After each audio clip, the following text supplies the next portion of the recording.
Price Lord. எல்லாம் நல்லா இருக்கீங்களா? நிச்சயமாக நீங்கள் நல்லா இருப்பீங்க, ஹாப்பியாக இருப்பீங்கன்னு நான் நம்புகிறேன். அதை தாமே இந்த யூடியூப் மூலியமாக, ஃபேஸ்புக் மூலியமாக இதை பார்க்குற யாவருக்கும் இது ஆசீர்வாதமாக இருக்கும் என்று சொல்லி நான் விசுவாசிக்கிறேன். இன்றைக்கி கொடுக்கப்பட்ட வார்த்தை பார்த்திங்கன்னா, கொலேசியர் 4:2 வந்து ஆண்டவர் சொல்லியிருக்கிறார், விழித்திருந்து ஜெபம் பண்ணுங்கள், ஸ்தோத்திரத்துடன் ஜெபம் பண்ணுங்கள், இடைவிடாமல் ஜெபம் பண்ணுங்கள்னு சொல்லி ஆண்டவர் சொல்லியிருக்கிறார். நம்ம ஜெபத்தில் எப்போவுமே வந்து சோர்ந்து போகக்கூடாது.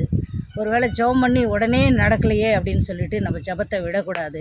ஆபிரகாம் வாழ்க்கையில் பார்த்திங்கன்னா, அவருக்கு ஆண்டவர் வாக்கு பண்ணி 25 வருஷங்களை கழிக்க ஆண்டவர் உதவி செய்தார்.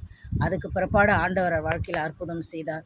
அந்த தேவன் தான் இன்றைக்கும் உயிரோடு இருக்கிறார்.